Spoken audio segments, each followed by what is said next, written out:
My CEO walked into my apartment at 10:42 on a Thursday night and asked me for a favor that had nothing to do with work. She didn't wait for an invitation. I was still in my socks, halfway through reheated pasta, the TV on for company more than entertainment. My place in Capitol Hill was small but clean. 1 bedroom, 2nd floor, old brick building that always smelled faintly like someone else's dinner. It was quiet most nights. Too quiet, if I'm honest. I was 38. Divorced for 11 months. Senior operations manager at a mid-sized tech firm in Seattle. The kind of job that sounds impressive until you explain it. I managed timelines. I solved other people's problems. I stayed late so nothing fell apart. My life had become a routine of spreadsheets, takeout containers, and gym visits I treated like appointments. I told people I liked being alone. That I was focusing on stability. The truth was simpler. I didn't know how to start over. Her name was Lauren Mitchell. 46. CEO. Sharp suits, calm voice. The kind of woman who could quiet a boardroom just by looking up from her notes. She'd built the company from 3 people in a rented office into something the industry respected. I admired her from a distance, the way employees admire someone who seems untouchable. Until that Tuesday in the parking garage. I'd stayed late finishing projections for the 4th quarter. Around 8, I headed down to level 3 where my car was parked. That's when I heard voices echoing off the concrete. One of the board members, Greg Halpern, stood too close to her car. His laugh bounced around the garage like he owned the place. He told her she'd had a good run, but investors wanted fresh energy, younger leadership. He said it like it was a weather report. I slowed without meaning to. Stayed behind a pillar, not proud of that part. Lauren stood there with her keys in her hand. Perfect posture. Face still. But her fingers tightened around the key fob. She said she built the company? Greg replied that no one was taking that away, but optics mattered. The market was changing. Maybe it was time to step aside before it got awkward. He smiled like he was doing her a favor. I felt something hot and uncomfortable in my chest. Not attraction, not then. Just anger. I'd heard that tone before, dressed up in words like dynamic and new blood, as if a woman's age was a business risk. Greg finally walked off, shoes clicking toward the elevator. For a few seconds Lauren didn't move. Then she leaned against her car door. Not dramatic. Just still. Like the air had been knocked out of her. I should have left. It wasn't my place. She was my boss. This was executive politics. I was a middle manager with a mortgage and a careful life. But I stepped forward anyway and asked if she was okay. She said she was fine, automatically. I told her, gently, that it didn't sound fine. For a second I thought I'd crossed the line. Then she let out a small breath and asked if I'd heard it. I said enough. She gave a short laugh that didn't reach her eyes and said she was apparently bad for optics. I didn't plan what I said next. It just came out.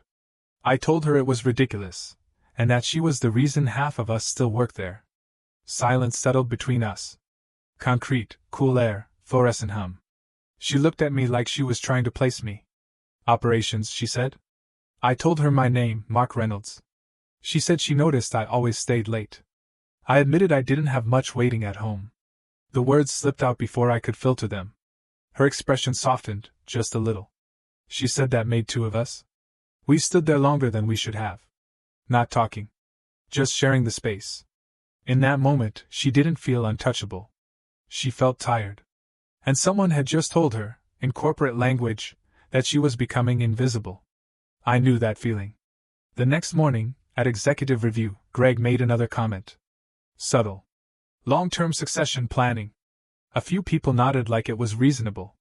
My pulse climbed into my throat. Normally, I kept my head down. Delivered numbers. Stayed steady. Safe. But I cleared my throat and said calmly that last quarter's growth was tied directly to Lauren's expansion strategy. The one most of us thought was too aggressive until it worked. I added that any leadership transition would risk destabilizing current contracts, and investors didn't love instability. I didn't raise my voice. I didn't make it personal. I just said it. The meeting moved on.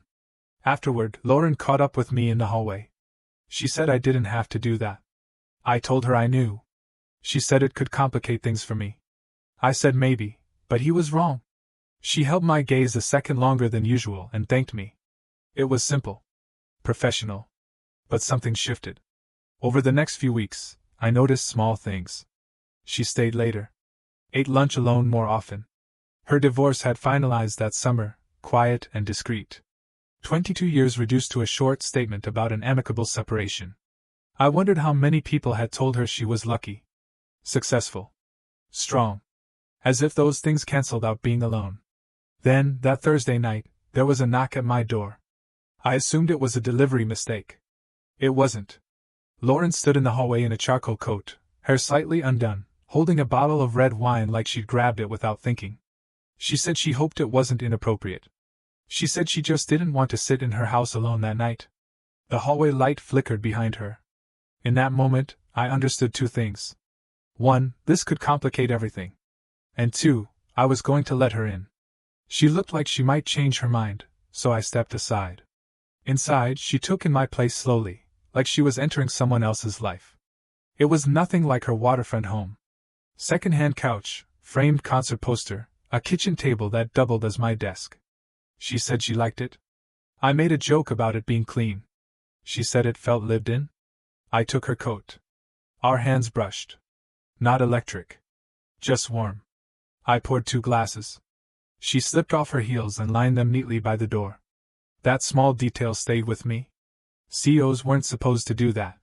We sat on opposite ends of the couch at first, polite space between us. She apologized for showing up. Said she didn't do things like this. I told her neither did I. That made her laugh, soft and brief. We talked about neutral things at first. The product launch. A client in Denver missing deadlines. It felt almost absurd, sitting in my living room talking like we were still at work. Then she went quiet. I let it sit. She brought up what Greg had said, and then she said the part that landed hardest. That maybe he wasn't wrong. That markets loved young founders. Fresh faces. That 46 wasn't exactly the new thing anymore. I told her she built the company. That didn't expire.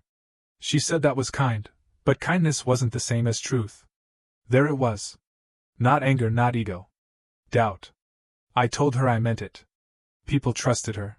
The team trusted her. She asked if I did. I said yes. She watched me like she was checking if I meant it. I didn't look away. She asked why. I told her because she listened. Most executives pretended. She didn't. She didn't humiliate people in meetings. She admitted when she was unsure. That was rare. She looked almost surprised, like she didn't realize anyone noticed. I said I did. After that, the conversation stopped being formal. She said her ex used to call her too intense. Too driven. Like no one wanted a woman who was always in charge. She said she spent 22 years trying to soften herself, and now she was still too much, just in a different way. I told her my ex said I wasn't enough of anything. Not ambitious enough, not spontaneous enough, not exciting. I said I was steady, reliable. And apparently that translated to boring. She said steady wasn't boring. Not to her. The room went quiet again. Not awkward. Just full. We talked for hours after that. About nothing and everything. Her first apartment in Boston. My failed attempt to learn guitar.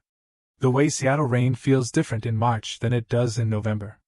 She admitted she still checked her phone at night out of habit, even though there was no one texting her anymore. She said she hated how quiet it was. I told her I did too. At some point, we moved closer without noticing. Knees almost touching. Hands bumping when we reached for our glasses. She said this was complicated. I agreed. She reminded me I worked for her. I said I knew. And still we sat there, breathing in the same space, not pretending we didn't feel it. When she stood to leave, either of us moved right away. I walked her to the door. She thanked me, quietly, for not treating her like a headline or a liability. Before she left, she handed me her personal number, not the one everyone had. She said it was in case I ever didn't want to be alone either. After the door closed, I stood there holding that card for a long time. I didn't know what this was going to become. But I knew it wasn't just about wine anymore. 2 days later, she texted me. Just a thank you for Thursday. I stared at it longer than I should have, then typed back, anytime. 3 dots appeared, disappeared, then appeared again. She warned me, lightly, that she might take me up on it. That's how it started. Not with fireworks. With small messages sent too late at night. At work, nothing changed on the surface. She was still CO. I was still operations. Meetings stayed professional. Emails stayed formal. But after hours, we talked. About books. About insomnia. About whether Thai food at 11 p.m. counts as a bad decision or self-care. 2 weeks later, we ran into each other at a coffee shop near Pike Place. That was the story, anyway. She was already there. No heels, dark sweater, hair pulled back loosely. She admitted she was hoping I'd say yes. I assumed she meant coffee. She said she meant not pretending. That became our pattern. Public places at first, busy ones. A bookstore in Belltown. A late-night diner near the waterfront. We talked about everything except what it was becoming. In October, with rain tapping against the cafe windows, she told me her divorce hadn't been explosive. No betrayal. Just distance. She said she became a role provider. Problem solver. Logistics. I told her that sounded familiar. Not shared bitterness. Shared understanding. By November, texting turned into phone calls. Sometimes after 10. Sometimes past midnight. I'd sit at my kitchen table in low light, listening to her talk about board pressure and shareholder calls. She listened when I complained about vendor delays and staffing gaps. We became each other's first call when something went wrong. At work, we were careful. But I noticed small things. The way her eyes found mine across the conference table when someone made a cutting remark. The way she lingered after meetings. The way she said my name now softer. 6 weeks after that first coffee, we hit our first real crisis together. A major client threatened to pull a contract. A logistics failure, missed deadlines, panic spreading fast. Greg was quick to suggest leadership fatigue. Lauren called me into her office late that night. City lights reflected off the glass behind her desk. She looked tired but focused. She said she needed me on this, not as a subordinate, but as a partner. We worked side by side for hours. Whiteboard full of timelines. Calls made. Numbers recalculated. At one point she rolled her sleeves up and sat on the edge of the conference table, reading reports with me. She told me I was good at this. I told her she was too. We didn't touch. Not once. But around 2 in the morning, when we finally secured the client's commitment to stay, she leaned back and said that's why she built the company. For moments like this. Fixing what everyone else thinks is broken. I looked at her across the table, hair slightly undone, makeup gone, still sharp and capable. I realized my respect had turned into something deeper. Not just admiration. Wanting. By December, our meetings outside work weren't accidents anymore. We cooked dinner at my apartment. She insisted on chopping vegetables, then laughed when onions defeated her. I stepped behind her to reach for the salt, closer than necessary. She went still for a second. Her shoulder brushed my chest when she turned. She said my name, quiet.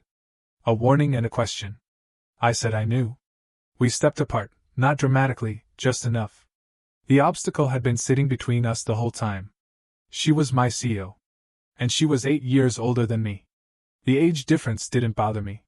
What bothered me was how people would read it. One night, sitting on her living room floor with takeout containers, she said if anyone found out, they'd assume I was using her, or that she was desperate. I told her she wasn't desperate. She said she was lonely. I told her loneliness wasn't shameful. We didn't kiss that night. We just sat there holding hands like it was something fragile we'd agreed to protect. By January, the space between us was gone.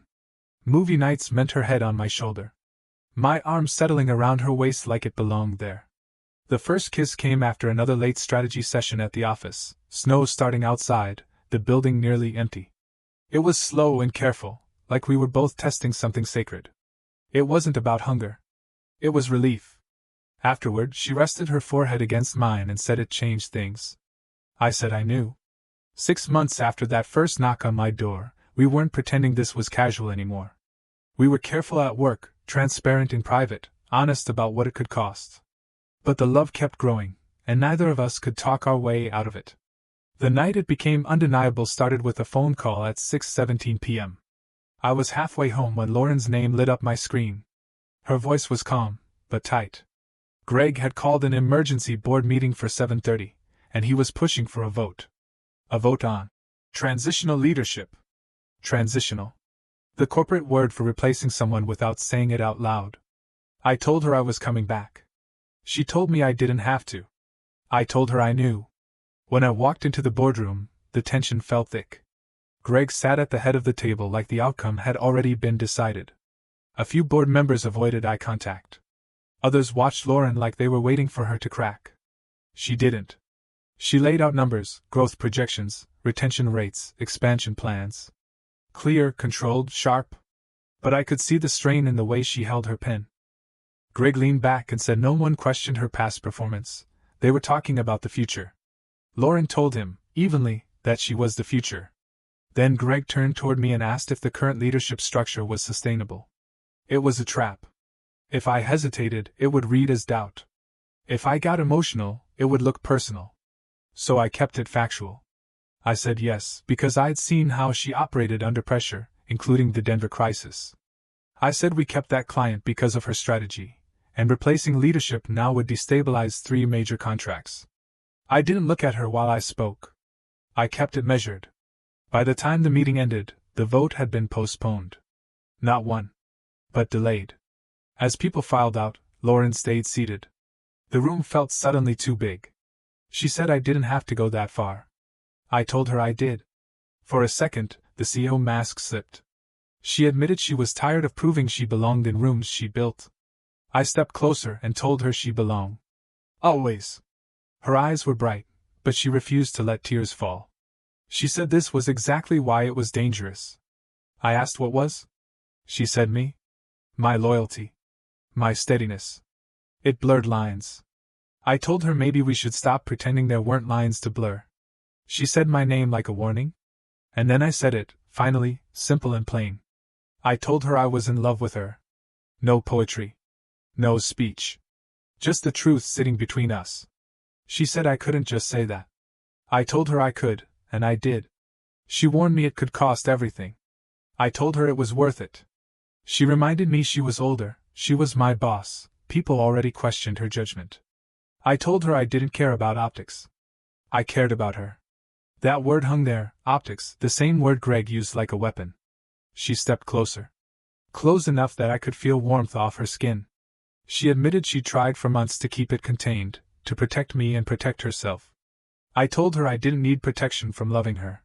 Her hand came up and rested against my chest, slow and real. She told me she was in love with me too. I felt relief so sharp I had to close my eyes for a second. She let out a quiet laugh and called it reckless. I told her it probably was. She said we could ruin our careers. I told her we could also stop living like we were already done. She smiled, small and tired, like she'd been waiting for someone to say that. Then she said one thing very clearly. If we were doing this, we were doing it right. That meant HR, disclosure, changing reporting lines. I told her I'd moved departments. She asked if I'd give that up. I told her I wasn't giving up my career, I was adjusting it. She studied me, the way she did in that parking garage months ago. Only now there was no doubt in her expression. She asked me to come closer. The kiss that followed wasn't rushed. It wasn't hesitant either. It felt earned. Months of restraint turning into something steady and certain. When we pulled back, she rested her forehead against mine and said we were scheduling HR first thing in the morning. I said okay. She asked what we'd do if they pushed back. I told her we'd stand together. She nodded once, decision made. Fear was there. Gossip, judgment, consequences. But underneath it was something stronger. Choice. The HR meeting was scheduled for 9 the next morning. Neither of us slept much. I got to the office early. Too early. The lobby smelled like burnt coffee and carpet cleaner. I stood by the windows for a while, watching people cross the street in the cold, thinking about how many lives get changed by small decisions made in quiet rooms. Lauren walked in at 8:58. Navy suit. Hair pulled back tight. Calm, like always. But when our eyes met there was a flicker. Not doubt. Just awareness. We went in together. 2 HR reps, legal on speaker. The room felt formal and clinical. Lauren said it plainly. We were in a relationship, it developed over time, and we were disclosing it immediately. They asked questions. When it began. Whether there had been favoritism. Whether I'd received special treatment. We answered directly. I told them I'd move out of her reporting line. Whatever was necessary. They said that would be required. By the end of the meeting, it was clear. I would transfer to a different division under a new director. The role would shift. Not a demotion, but a new start. As we walked out, Lauren exhaled slowly and said it went better than it could have. I agreed. We both knew that was only the beginning. The whispers started by lunchtime. You could feel it in the break room. Conversations lowering when I walked in. Quick glances. Phones turned slightly away. By the end of the week, someone left a printed article on my desk about workplace ethics. No note. Just the headline circled in pen. I tossed it without comment. Lauren didn't react in meetings, but I saw it in the way the room tried to test her. Greg got polite, the kind of polite that isn't kindness. In one meeting he made a comment about keeping personal matters separate from business decisions. No one responded. That night, Lauren came to my place without wine. Just exhaustion. She admitted she underestimated how ugly it could get. I told her they'd get bored. She said maybe, or maybe they'd decide it confirmed every bias they already had. I took her hand and told her we weren't doing anything wrong. She squeezed my fingers, but I saw doubt flicker anyway. A week later, an anonymous email hit several board members, and I was copied. It implied I'd leveraged the relationship for influence. It suggested Lauren's leadership was compromised. The language was careful, but the intention was cruel. Lauren called me into her office and shut the door. She told me this was exactly what she'd been afraid of. I asked her one question, quiet and direct. Did she believe it? She looked up sharply and said no. So I told her to let them talk. She turned to the window and said she didn't want to drag me through it. That I'd had a clean reputation. I told her I still did. She said I didn't know that. If it got worse, she said, maybe we should step back, for my sake. There was the crack. I stepped in front of her and told her we weren't ending this because other people were uncomfortable. She said she could lose everything. I told her she might. And I couldn't promise she wouldn't. But I could promise I wasn't walking away. She searched my face like she was looking for hesitation. I didn't have any. Over the next month, I focused on my new division. Different team, different metrics. I worked harder than I ever had. Not to prove a point, but to make sure no one could say I was coasting on her influence. I stayed late. Built new processes. Closed 2 vendor negotiations that had been stuck for months. At the quarterly review, my new director presented our numbers. Operations efficiency had improved by 12%, and he credited my restructuring. I kept my face neutral, but inside I felt something settle. Greg glanced at me, brief and unreadable. After the meeting, one of the senior managers who'd barely spoken to me for weeks clapped my shoulder and told me it was good work. It didn't erase the gossip, but it softened it. People had less to whisper about when results spoke clearly. Lauren noticed too. One evening on the waterfront, she told me I didn't just survive the transfer, I excelled. I told her I'd warned her. I was steady. She smiled, and I could tell it wasn't just pride in my work. It was relief. The pushback hadn't broken us. If anything, it forced us to be more deliberate. We didn't flaunt the relationship, but we didn't hide either. At company events we arrived separately and left together. When someone made a sideways comment at a holiday dinner about power couples, Lauren responded calmly. She said she preferred partnership. It was simple. Firm. And slowly, people adjusted. One night, months into the noise, she sat beside me on the couch and rested her head on my shoulder. She said she almost let fear talk her out of us. I told her I knew. She said she was glad I didn't. I kissed the top of her head. No drama. Just steady. By spring, the noise had faded into background sound. Not gone, just quieter. Lauren and I settled into something that felt real and livable. 3 months after the HR meeting, she asked me to stay over on a Tuesday. She made a point of saying it wasn't because of a crisis. She just wanted me there. That felt bigger than it should have. Her house stopped feeling like a museum. My toothbrush appeared beside hers. My running shoes stayed by the back door. I got a drawer in her room. It happened gradually, like we didn't want to scare ourselves. One evening, while we washed dishes, she said it like it was obvious. I should just move in. I asked if she was sure. She said she didn't want to keep splitting her life into 2 addresses. Neither did I. So I moved in. No big announcement. Just boxes carried in over 2 weekends. My couch went into storage. My concert poster ended up in her den. The first morning I woke up there without rushing to leave felt strange.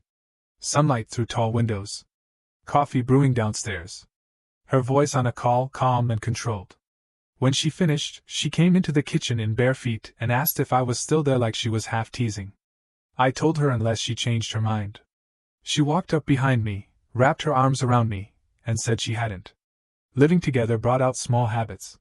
She read contracts at the dining table long after dinner. I left cabinet doors slightly open. She liked the thermostat lower than I did. None of it turned into big conflict. It felt like blending, not battling.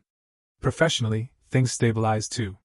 After a strong earnings report, the board backed Lauren publicly. A business journal ran a feature calling her one of the most resilient leaders in the region. The same people who once questioned her energy were suddenly praising her experience. She showed me the article without commentary. I asked if optics were improving. She rolled her eyes and said apparently. In my division, I was offered a formal leadership role. Bigger scope. Independent authority. My own team.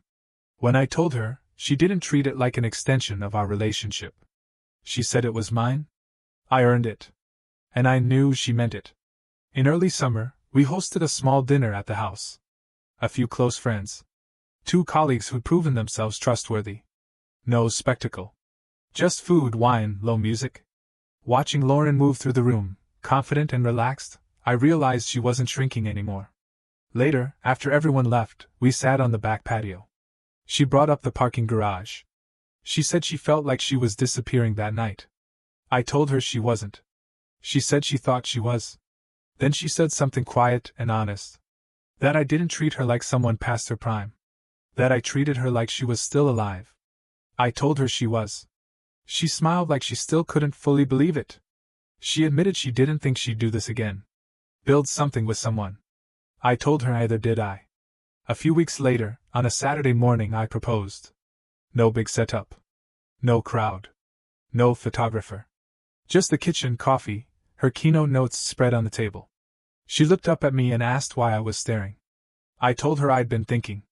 She joked that it was dangerous. I reached into my pocket and told her I didn't want to keep calling this a house. I wanted it to be ours, officially. I told her I wasn't asking out of fear. I was asking because I chose her, every day, and I wanted to keep choosing her. The ring was simple. Clean. Exactly her. She stared at it for a long second, then asked if I was sure. I said yes. She reminded me it would be analyzed, talked about, judged. I said I understood. She stepped closer, eyes bright, and admitted she thought she'd already lived her great love story. She didn't think there was another chapter. I told her there was. She let out a breath that sounded like relief. Then she said yes. No loud crying. No dramatic laughter. Just her hand in mine while I slid the ring on. She wrapped her arms around me and held on. She told me she wasn't apologizing for wanting it this time. I told her she didn't have to. We didn't plan a big wedding. That surprised some people. There were suggestions. Venues with views. Guest lists that sounded like networking. A few board members hinted it could be a positive public moment. Lauren shut that down calmly. She said it wasn't a branding opportunity. It was our life. So we kept it small. 40 people. Close friends. Immediate family. A quiet venue overlooking the water outside the city. Early September, when Seattle still has a little warmth in the air. The morning of the wedding, I woke up before my alarm. For a second I lay there listening to the house breathe. The quiet hum of the refrigerator. The faint sound of Lauren moving around in the guest room, where she insisted on sleeping for tradition.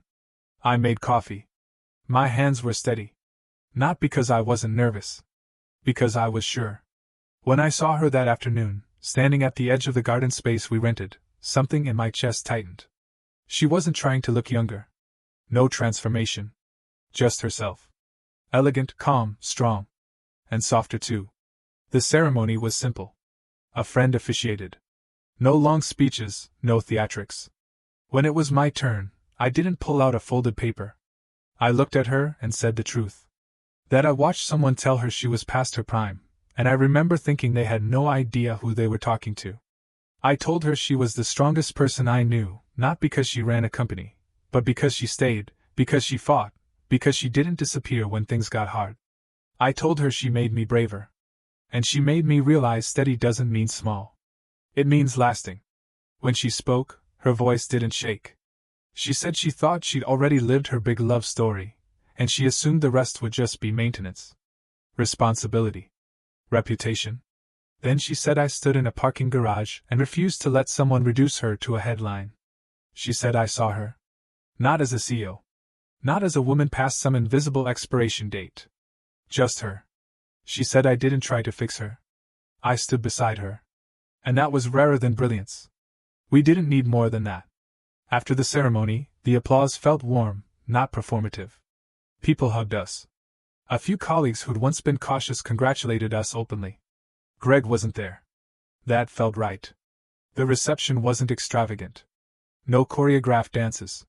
No dramatic surprises. We ate good food. We laughed. My sister told a story about how serious I used to be in high school.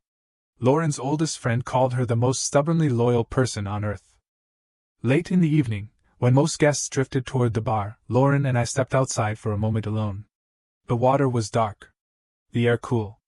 I asked if she remembered when she almost ended it. She nodded. She said she was afraid she'd ruin my life. I told her she didn't. She admitted she was also afraid she wasn't enough anymore. I told her she never wasn't. She looked at me like she still couldn't fully believe it. Then she said people thought it wouldn't last. Some still did. I shrugged and told her they could wait. She laughed and rested her head on my shoulder. The truth was, we'd already proven what mattered. The board extended her contract that summer. My division posted record numbers. No one could claim either of us faltered professionally. The whispers turned into normal conversation. We weren't a scandal. We were a couple. When we went back inside, someone handed us 2 glasses of champagne. A friend toasted courage. Lauren looked at me and corrected it gently. She said steadiness. We clinked glasses. Later, when the last guest left and the venue lights dimmed, we walked to the car together.